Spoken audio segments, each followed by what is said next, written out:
Él fue asambleísta constituyente, actualmente activa en algunos colectivos ciudadanos, entre ellos el Foro de Defensa de la SUAY. Fernando, muy buenos días, gracias por estar con nosotros en esta mañana.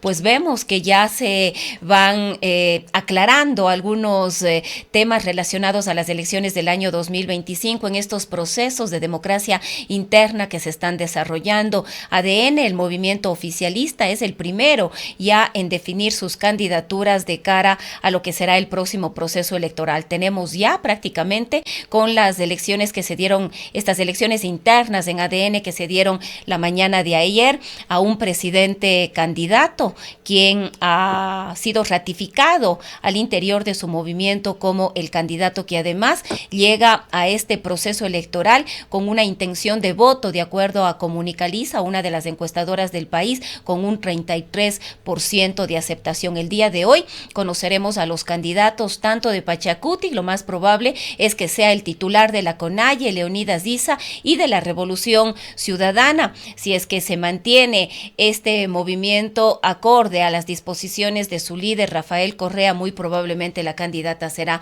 nuevamente Luisa González. Fernando, cuéntenos cómo ve usted este panorama político que, como digo, poco a poco se vaya aclarando de cara al 2025. Bienvenido.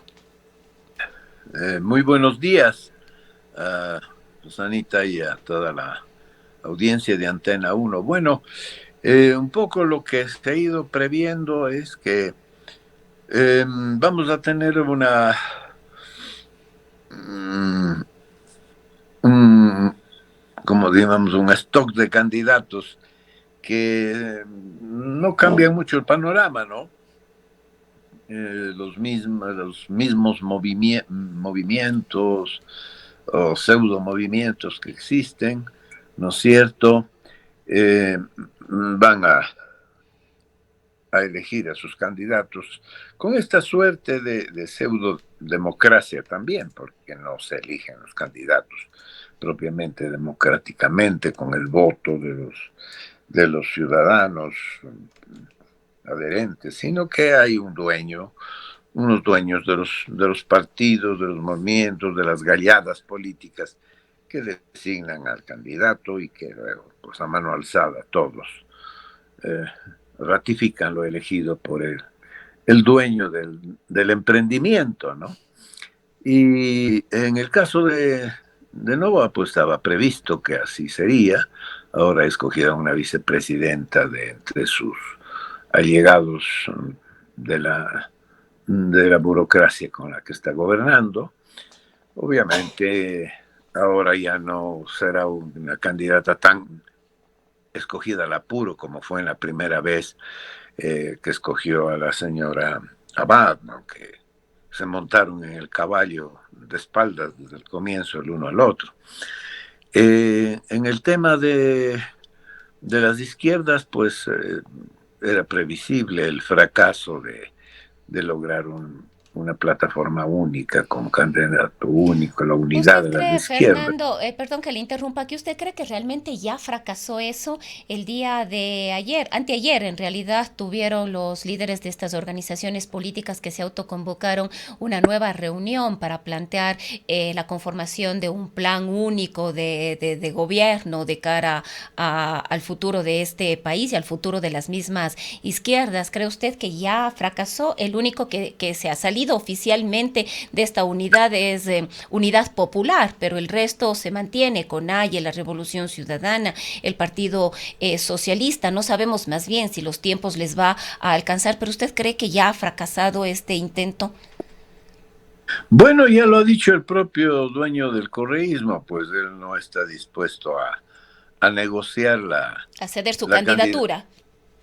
candidatura y además ya ha hecho fieros, como se dice, a la presencia de otros candidatos, ¿no? La misma señora González tendrá que tragarse ciertas palabras, porque ella ve que el correísmo tiene lo que yo le llamo ahora un piso de cristal y un techo de cemento, ¿no? Si es cada vez más las bases mismas del correísmo. El correísmo está ya en un proceso lento, pero inexorable y solución, ¿no? Y ¿por qué? Porque ven pues que no ganan, ¿no? Que se repite, que sí tienen una base sólida, pero que no les alcanza solos, ¿no?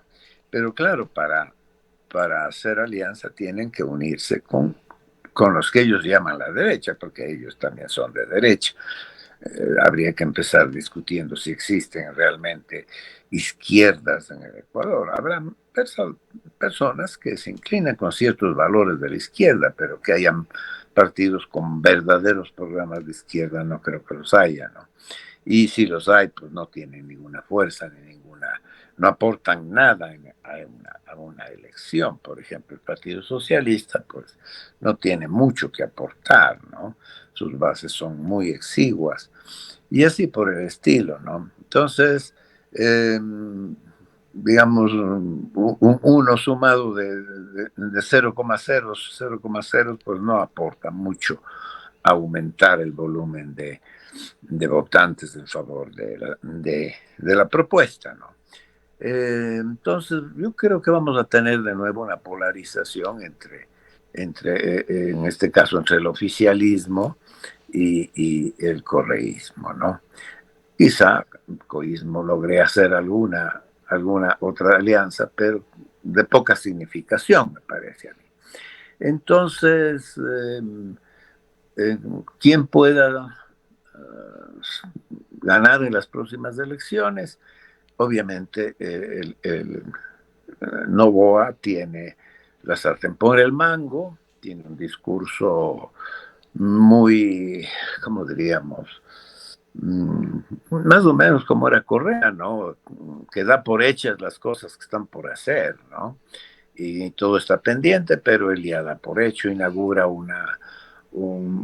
cualquier cosa y dice que ya está hecho, que el Ecuador ya Pero está además vencido. justamente, Fernando, eso quizás es lo que lo beneficia, ¿no? El hecho de tener esa posibilidad de estar en una campaña permanente, incluso antes de que empiece la campaña. Ya en estos días, prácticamente este último mes, le hemos visto recorriendo el país, haciendo pequeñas entregas, títulos de tierras, inaugurando algún espacio, pero esto ya podemos aseverar que es una especie de campaña. Les vemos a sus ministros también ya el día de ayer designados como candidatos. El de turismo mismo estuvo el día de ayer aquí en la ciudad de Cuenca declarándole al mercado 10 de agosto como destino gastronómico, manteniendo reuniones con las universidades, entre ellas la Universidad de Cuenca y su Facultad de Ciencias de la Hospitalidad. Esto también de una u otra manera ya va sumando a esas mayores posibilidades que tiene Noboa de hacerse conocer, de profundizar en su campaña. Bueno, es que esa ha sido siempre la tónica de ya en cercanías de los tiempos electorales, todos los presidentes y todos los que están en el poder ejercen mm, su presidencia de manera que es claramente una campaña, ¿no? Como no existe aquí un consejo electoral que realmente ponga orden en ese tema, pues quien tiene la sartén por el mando, como digo, impone las reglas y se sale con la suya, ¿no? Eh, si no ocurre alguna hecatombe de tipo, sobre todo en los temas de inseguridad, pues y sigue mostrando que la idea de que se está trabajando, de que se está haciendo, aunque a veces los operativos tengan muy ridículas eh, resultados, ¿no? Se avisa, ya la campaña avisa que va a ir a un determinado lugar lleno de policías, de vehículos, etcétera, pero al final pues mucho ruido y pocas nueces, ¿no? Porque es verdad que el tema de la lucha contra la inseguridad requiere mucho más que de campanas, requiere mucho más de inteligencia y de operaciones más silenciosas, ¿no? Que den resultados. Pero así estamos, ese es el tema. Eh, sin estar muy claro el panorama de las elecciones, que ya se vienen encima rápidamente, pues podemos decir que eso es lo que va a pasar, una nueva elección entre estas dos fuerzas. Eh, que, que al final, quedando finalistas Noboa y la Revolución Ciudadana pueda lograr en este momento un apoyo, digamos, en segunda vuelta de otros partidos, pues Quizás esta sí. imposibilidad en este momento de tener una unidad de la izquierda podría concretarse en una segunda vuelta electoral, ya no con candidaturas, pero toda esta izquierda que está manteniendo reuniones ahora, la CONAI, el Partido Socialista, Reto y otros movimientos y organizaciones sociales que están ahí podrían sumarse en la segunda vuelta electoral. Bueno, el problema es que todas esas sumas también son sumas divididas, ¿no? O sea, por ejemplo, Pachacuti, Pachacuti, por ejemplo, si ISA si ISA propone apoyar el correísmo, probablemente no todo el mundo indígena va a obedecer esa. Si el partido lo dice, no todo el mundo va a obedecer eso. Es decir, el problema es que ya en una segunda vuelta, como ya no hay elecciones, intereses de elegir a personas del propio grupo, pues ya los militantes o adherentes de las distintas, pues no obedecen. Y esto se ve mucho también en las elecciones seccionales, ¿no? Pues, y el gobierno tiene ahí la ventaja de tener la posibilidad de ofrecer ciertas prebendas a quienes se alían con ellos, ¿no? Entonces también la derecha va a buscar sumar alianzas de un espectro de movimientos políticos y de galladas políticas, porque ni siquiera llegan a movimientos, que puedan, no sé, podremos tener entonces resultados parecidos a los de las elecciones anteriores, ¿no? Unos resultados reñidos, sí, pero con un puntaje de diferencia lo suficiente para que el gobierno se quede, continúe en el poder, ¿no? Ahora, Fernando, ¿usted cree, como hemos escuchado en estos días, esa posibilidad de que Noboa pueda ganar en una sola vuelta? Al parecer, el correísmo podría llegar debilitado. De hecho, ya está debilitado. Usted mismo nos comentaba hace un momento la salida de Rabascal, la posibilidad de la candidatura de José Serrano. Las mismas decisiones que se puedan tomar el día de hoy en las primarias de esta organización política podrían debilitarle más al correísmo que estaría llegando ya dividido. Podría ser un escenario, podría ser. Va a depender de cómo vayamos viendo los posicionamientos de las distintas tiendas políticas, ¿no? Podría ser, pero lo más seguro me parece a mí es que habrá una segunda vuelta, ¿no? Pero podría darse el caso. En ese caso, pues querría decir que mm,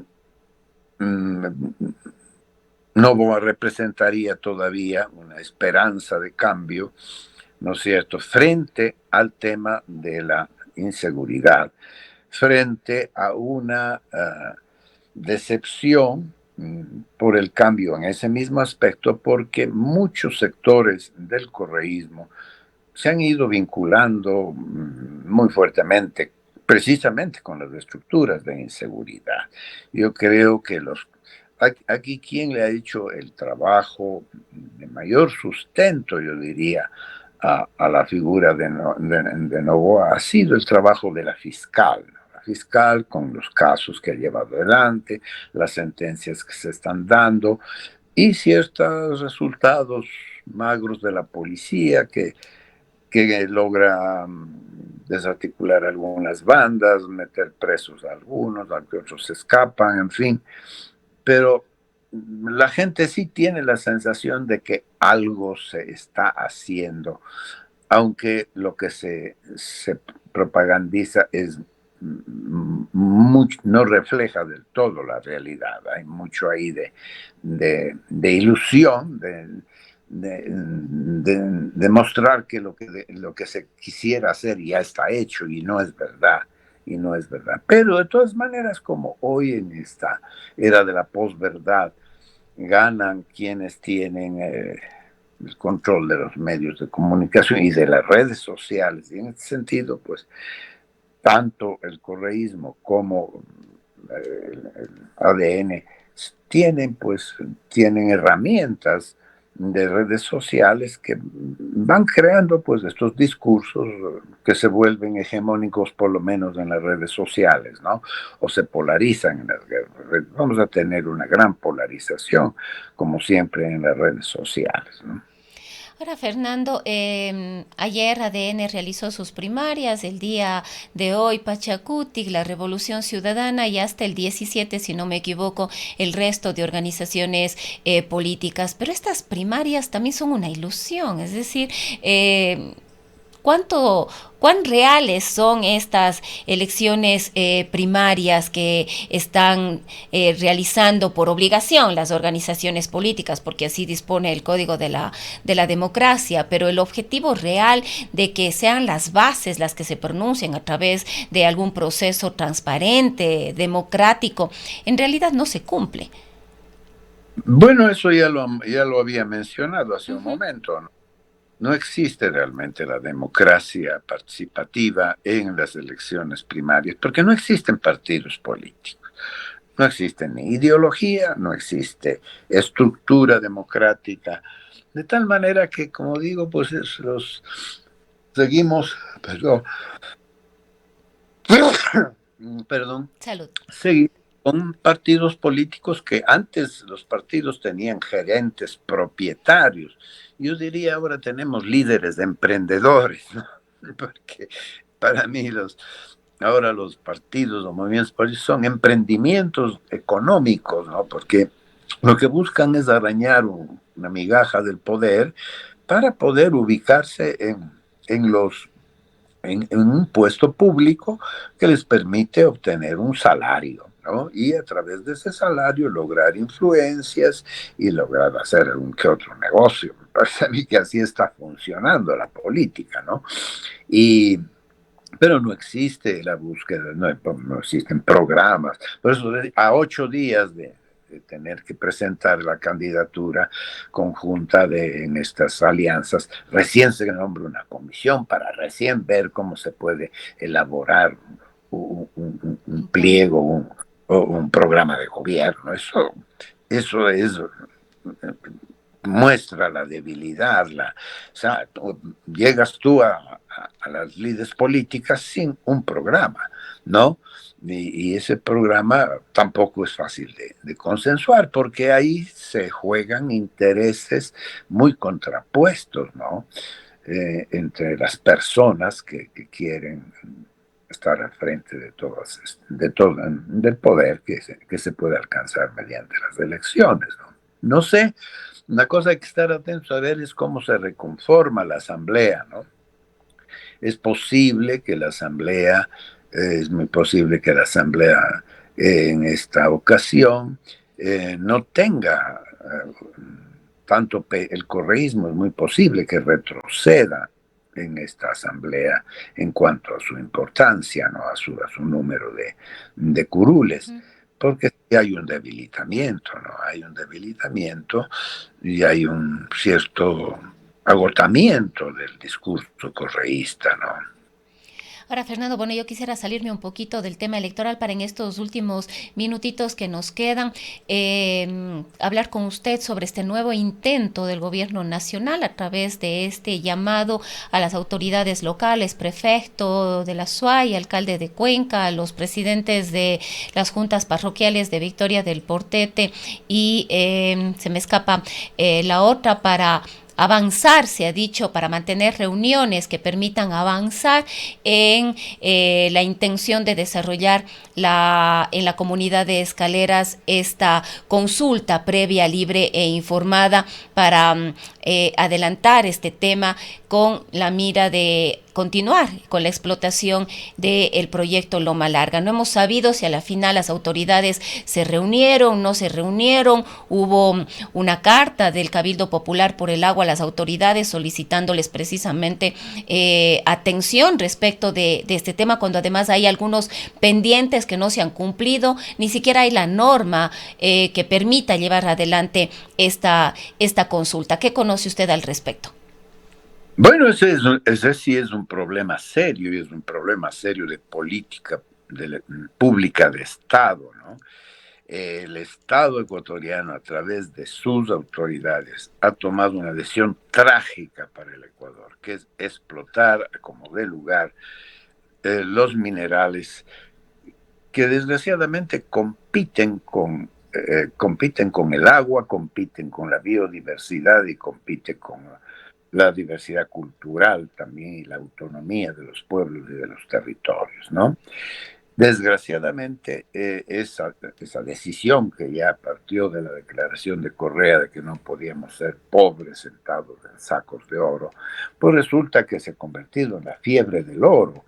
Y entonces, en este momento, mmm, empresas legales, ilegales, particulares, etcétera, están minando debajo de sus asentaderas ese oro que está debajo, ¿no? Incluso poderes locales, incluso las propias gobiernos locales lo están haciendo, y con la gente, por ejemplo, en el Alto Langariza ha ocurrido esto, ¿no? En torno de ello, con el pretexto de la minería legal o empresarial, que ya vemos que se quiere imponer de manera ilegal, ¿no? Ha surgido toda esta minería ilegal relacionada ya con las mafias. El Banco Central da cuenta de que se está exportando muchísimo más oro del que supuestamente se puede contabilizar de manera más o menos legítima, ¿no? Entonces, mire, ese es uno de los problemas que va a afrontar. Es decir, el nuevo rubro de la violencia en el Ecuador se va a instalar a través del tema de la minería. Si gana el gobierno, está empeñado en esa línea de resolver el presupuesto del Estado, los ingresos del Estado a través de la explotación minera, así como lo ha venido siendo el petróleo. Preguntamos qué ha dejado de adelanto el petróleo para la Amazonía.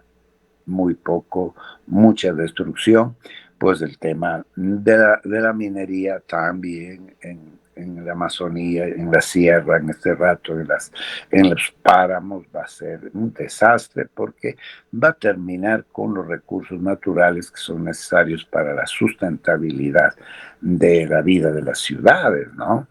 El caso de Quimsacocha es una espada pendiente sobre la nuca de los cuencanos, puesto que esa es una mina de arsénico también, es una mina de oro, pero también es una mina de arsénico. Entonces, el gobierno, para imponer esa política pública de extractivista, se salta la Constitución, se salta las leyes, los procedimientos judiciales, y a través de una serie de trampas y de mañoserías, ¿no es cierto?, pretende al final, con engaño y con mentira, lograr imponer su voluntad. Yo el otro día, precisamente antes estuvimos en la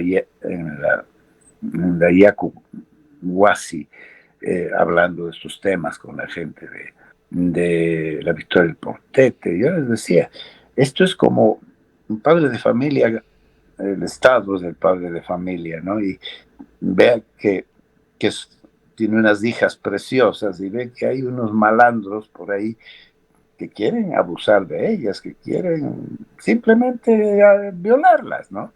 Y, y entonces ve que ya pues, todo muestra que van a eso, ¿no? Y sin embargo el padre de familia dice sí, que se va a ganar dinero, que no pasa nada, que no es violación, que quizá, porque quieren buscar el consentimiento previo, ¿no? O sea, ¿cómo convencer a la muchacha que no quiere, ¿no es cierto?, entrar en una relación con esa gente. Sin embargo, hay que ganarle con regalitos y tal y cual. Y si estos otros miembros de la familia no levantan la voz y la mamá, que sería los gobiernos locales, por no disgustar al padre de familia que quiere vender la honestidad de su hija, ¿no es cierto? Pues miran para otro lado, no dicen lo suficiente, no, todavía no le han bajado el calzón, ¿no? O sea, disculpe que sea tan grotesco en esto, pero así se está comportando la sociedad, ¿no? Y es más, en las propias familias, dicen, bueno, de algo hay que ganar dinero, ¿no? Entonces, hay esta tendencia a prostituir eh, la, el patrimonio natural y el patrimonio que es fundamental para la sustentabilidad de la vida de nuestro cantón y de nuestras poblaciones. Ahora, Fernando, no sabemos qué respuesta han dado las autoridades a este pedido del gobierno nacional para mantener estas reuniones. Bueno, cuando estuvieron reunidos ahí en la gobernación, entiendo que primero, muchas veces nuestras autoridades ni siquiera están enterados de lo que realmente está en juego. Hay una ignorancia supina en la sociedad, desde interés. El mismo gobernador se desayuna de cosas que parece que no sabe, ¿no? Y luego, pues me parece que sí hubo una postura digna en esa reunión cuando la gente llegó un momento en que en señal de protesta se fue de la reunión, ¿no? Y yo creo que es hora de que el señor alcalde, que además tiene el mérito de haber trabajado por la consulta popular, ¿no es cierto?, en defensa del agua, que el señor prefecto apoye al alcalde de, de Girón para que juntos, en fin, con la sociedad civil, el campesinado, las juntas de agua y los cuencanos, que somos los usuarios, somos la comunidad más afectada. Nuestra bandera de lucha tiene que ser Cuenca ya fue consultada ambientalmente, ya se hizo la consulta ambiental y no se puede repetir una consulta ambiental, es decir, y además restringida a unos pocos campesinos que han sido comprados, que han sido engañados, ¿no es cierto?, con espejitos y con animalitos y con algún pequeño proyecto, ¿no? Que es la estrategia de siempre, de las mineras, ¿no?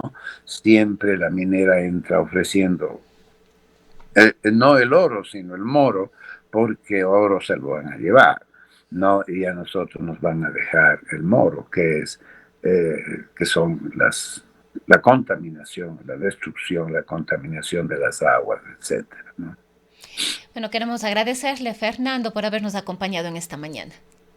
A ustedes, que tengan un lindo 10 de agosto y que hoy el amor por la patria y la independencia tiene que ser luchada desde lo local, desde la defensa de nuestra tierra y de nuestros recursos.